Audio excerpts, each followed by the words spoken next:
I'm always honored and excited to have this next guest on. He's been with us for a while, and he has always got something interesting, pragmatic, commonsensical to say, and I think that benefits all of us. He's an honored professor economics professor at George Mason University, a columnist, an author, commentator, sometimes sit-in host for Rush Limbaugh, and more importantly, a great guest on our show. We're talking about Dr. Walter E. Williams, who joins us this morning. Dr. Williams, always a pleasure, sir. Good morning and Happy New Year. Happy New Year to you, and thank you so much. I'm going to put you on the spot today a little bit. It won't be too hard a spot. I think you've probably done harder things than this. But, we have the State of the Union address coming up tomorrow night, and I wanted to kind of get a look at the State of the Union through your eyes right now, and maybe ask you the question out of the gate. Has our country lost its footing as a country that kind of prided itself on being a great place for opportunity, a great place to come? The sky was the limit. Have we lost our footing, or are we just momentarily kind of sidetracked? Well, I hope that it's momentarily sidetracked. I think one of the greatest things that we can say about our nation is that just because you know where somebody ended up in life, you can't be sure about where he started. That is, there's such economic mobility in our country where people can start with very, very modest means and end up close to the top. And that's not true anywhere else in the world except in the United States. And I hope that we're not losing it. But I think that you hear many commentators say that internationally, what we have done, what has been done, is that our friends don't trust us, and our enemies don't respect us. And so we see people, we see nations around the world doing things that they would not do if we had a very strong leadership in our country. And so, such as North Korea, experimenting with nuclear weapons. Right. And keep in mind that during the 1990s, then President Clinton made a deal with the North Koreans, limiting nuclear proliferation, and look where it's gotten us now. And we're going to see the same thing. Some president down the line, he's going to see the same thing with Iran, where President Clinton has given away the store to Iran with this so-called nuclear deal. And some president might be 2020, 2025, is going to have to deal with what Obama has done. What's really interesting to me is I remember the old days of peace through strength, trust but verify. Now there seems to be a certain, and I've talked to a lot of people about this lately, and this is not a Republican-Democrat thing, it's just basically an observation, but the idea we have a certain naivete in the way we deal with countries around the world, that we look at it through our eyes and think, well, they've got to be reasonable, they've got to be able to sit down. Geez, if we close Gitmo, the terrorists will like us more. They won't really see that as a recruiting poster. If we make a deal with Iran, they'll certainly understand and stop making nuclear weapons, and we know that's probably not the case. So that's right. Naivete seems to be kind of the word I'm looking for. Maybe you have a better one. Well, or it just could be stupidity. I mean, that is our ignorance of world history, and we know that we don't deal with tyrants and evil people around the world. We don't deal with them with treaties. They'll laugh at a treaty, or what treaties do, or what agreements do, that just gives them time to get their act together to betray us in deepest consequence in some other area. We look at our home situation now as well, and we look at economics, and we see like a 2.2% growth. Now that's compared to like 4.3% during Reagan, 3.7% during Clinton. And we say, well, and we're told this is kind of the new normal, and yet we sit back and we look at what government is doing right now, pushing ideas like, and not that these are necessarily bad, but I'm a great believer in the free markets, as I know you are, and pushing ideas like wind and solar power and all those kind of things. And yet we look at other places like Scandinavian countries where, for example, if it's not blowing wind, guess what? You're not getting power, and it's a lot more expensive. And we're looking at a lot of these things being propped up while we see the pushing down of coal and oil, anything that we can do, and the government really interfering. Whatever happened to creative destruction in this country? I remember that in my economy class one time, that we were supposed to let our businesses kind of rise and fall based on their ability to compete and what people wanted and what was supplied in a free market. Oh yeah, and that's the course, or that's the way of doing things that made us the great nation that we ultimately became, from being a third world country in 1787 to being the richest country in the world by the 20th century.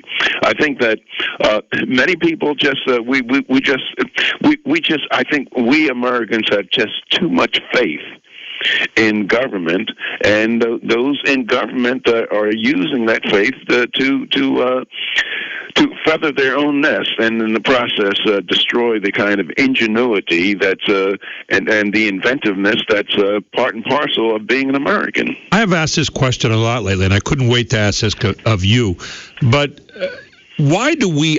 I oftentimes compare people going to the government kind of like Dorothy and the Tin Man and the Scarecrow and the Lion going to Oz to seek the answer. It seems to me we've been pretty good at seeking the answers among ourselves in terms of innovation and resourcefulness. Mm-hmm. But why do we now as a people seem to want to go there? We make unholy alliances, we get handouts from the government. I understand that part. Is it that is it laziness? Is it ignorance? Is it a combination of both? Or is there something else at play here from your vantage point? Well, I think that we have a kind of a dilemma that politicians and Americans face. That is, if American A, whether he's a company or whether he's an individual, if he can use Congress to live at the expense of somebody else, well, what's the basis for Congress denying individual B from doing the same thing? That is, you tell, let's say, a farmer, he's getting crop subsidies and handouts from the government. Well, why shouldn't the people who own yachts get handouts from the government, or why shouldn't poor people get handouts from the government? That is, if the government is allowing one person to live at the expense of others, it's pretty hard to deny others from doing the same thing. And we see this as our government, as our budget grows, as our national debt grows, as deficit spending grows. We see that government is more and more in the business of taking the earnings of one person and giving it to another. I remember someone once told me about going to a dance, and they said you were trying to find Miss Right now, not Miss Right.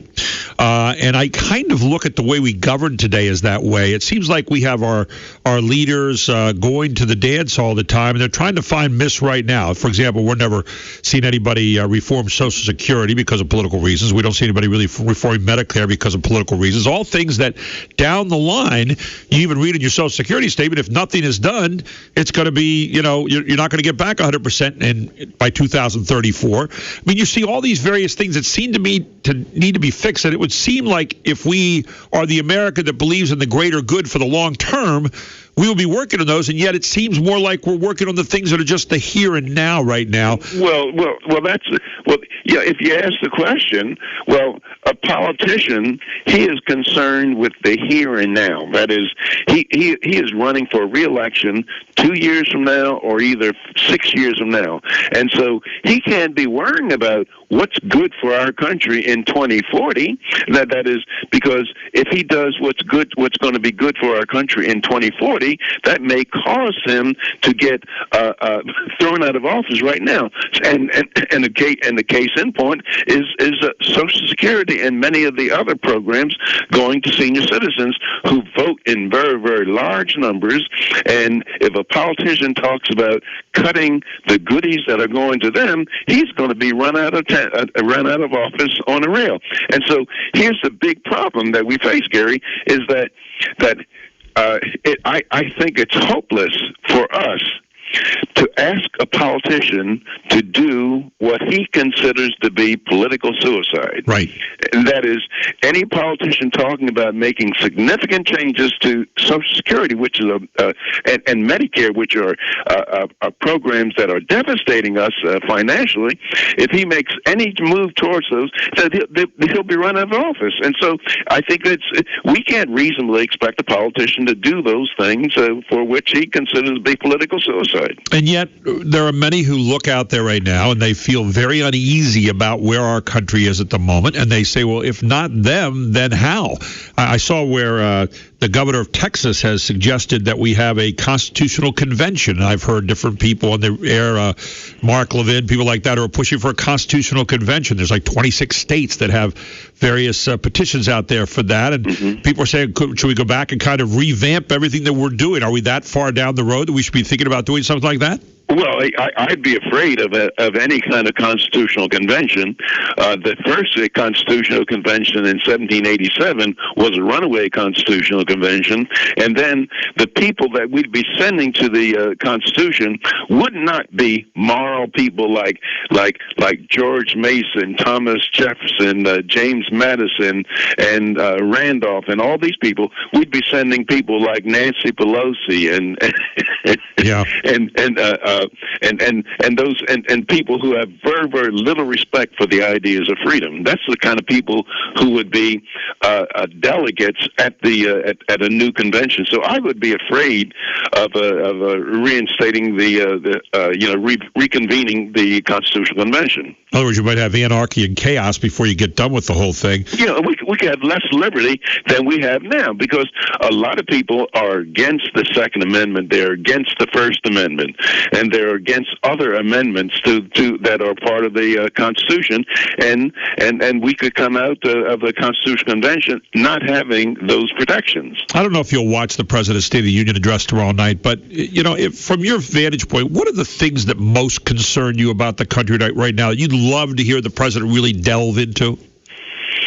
Well, I think that it's the international front.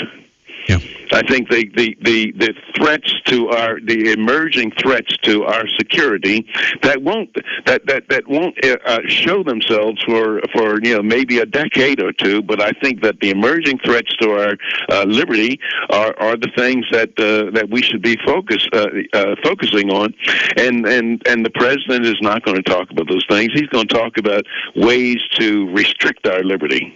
We're going to take a break. We're going to come right back, and I want to ask you a question about just some leadership in this country right now. And, it was interesting that if you took the two leaders of the presidential candidates right now, if we were to choose those two today, Hillary Clinton and Donald Trump, they're the two most unpopular, they have the largest unfavorable ratings in the country. So what gives? I want to get your take on that if we can, Dr. Williams, when we come back. Dr. Walter E. Williams with us here on the Gary Sutton Show. We'll be right back. Welcome back to the Gary Sutton Show on WSBA. Dr. Walter E. Williams with us. So, Dr. Williams, you look at the campaigns that are going on out there ad nauseum. I can only imagine what the next 5 months is going to be like. But you have the two candidates with the highest unfavorability ratings with Donald Trump and Hillary Clinton, who right now would be your nominees easily. What does that say about America right now as we look at where our country's at the moment? Well, on my website, which is walterewilliams.com, I have the wisdom of the month. I put a quote from some great American of the past there, and the wisdom of the month for this month is that statement by H.L. Mencken, and he said, and I'm quoting, "The men American people admire most extravagantly are the most daring liars. The men they detest most violently are those who try to tell them the truth." And so, wow. And so great line. I think that here you have a liar like Hillary Clinton, and getting massive support, at least from the Democratic Party, and so that's telling you that Americans just love, they would like a liar and to be the president of the United States. That there are many, and in terms of Trump, I can't quite make a make him out. He's a very flamboyant person. But then again, I'm sorry, Donald Trump has tapped into some of the frustrations of the American people, particularly the fact that we will not control our borders, and he's tapped into that sentiment, which many Americans are worried about, and so he's very high up in the polls. There's something else that I think he's tapped into, and I wanted to get your take on this. And I've said this a couple times today, but I was talking to someone last week. They said, what is Trump doing? I said, all the things that you said, but I said, there's something else that I think he does, and it's this. He wants to win. He talks about America winning again and America being successful and America not being ashamed of who we are, and I think there's something to be said about that. Oh, I think absolutely, and so in that sense, I'm not making a perfect equation, but in that sense, he's more Reagan-esque. That is, Reagan came into office at the time that Carter was the president, and United States, we had our tail between our legs. The Iranians were holding our hostages. Right. We had double-digit inflation and double-digit interest rates, and he tapped into that sense of frustration by Americans. And so I think Donald Trump is doing some of the same thing, but he's no Reagan. No, and using the same exact line that Reagan used, which was "Make America Great Again." But this idea that there was misery and malaise. I think you had the malaise index or something, if I recall, during the Carter time, and so here comes Reagan. Was saying, hey, it's morning in America again, and all that kind of thing. Well, Trump's doing the same thing, but certainly not the same way. That's for sure. Absolutely right. He's tapping into some of the frustrations of many Americans. You know, one of the things that America seems to have lost track of today, and this sounds so simple, but I wanted to have you delve into it a bit. What is leadership? Do you see any leaders out there on the horizon who seem to meet the time that we need them in right now? I don't think so. I don't see any. Yeah. What would I don't see, and the people.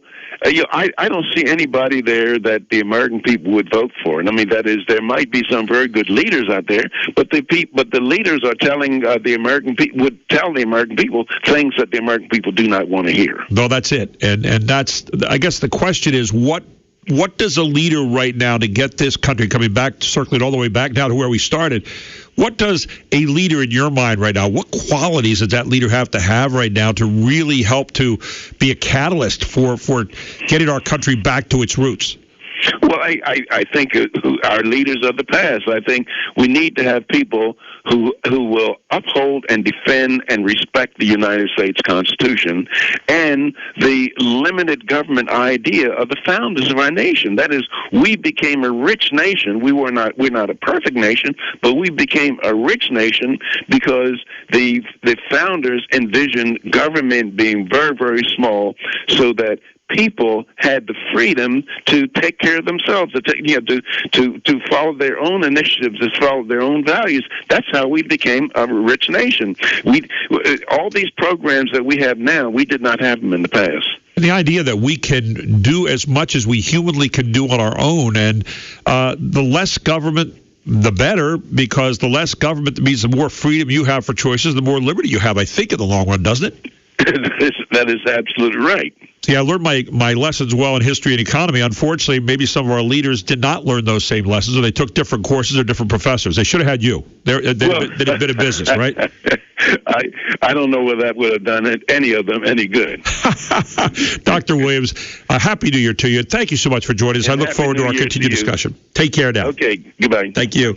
Dr. Walter E. Williams with us on the Gary Sutton Show on WSBA. I'll guarantee you if they'd had Dr. Williams, at least they'd have got some common sense, because this guy does it every single time he's on with us. When we come back at 10:05, Major Joe Decree is retired, United States Army and Special Forces. We're going to get into some really interesting topics with him this morning. The closing of Gitmo, good idea or bad? The president sent out his spokesman, Dennis McDonough, to talk about that yesterday and say, hey, we're still going to do that. What about the role of women in the armed forces? Joe will give you his thoughts on that. We'll also get into the Mexican standoff in Oregon. The 13 Hours movie comes out this Friday. All out ahead with Major Joe Decree. Next on the Gary Sutton Show. It's News Radio 910 WSBA, and it's 10 o'clock.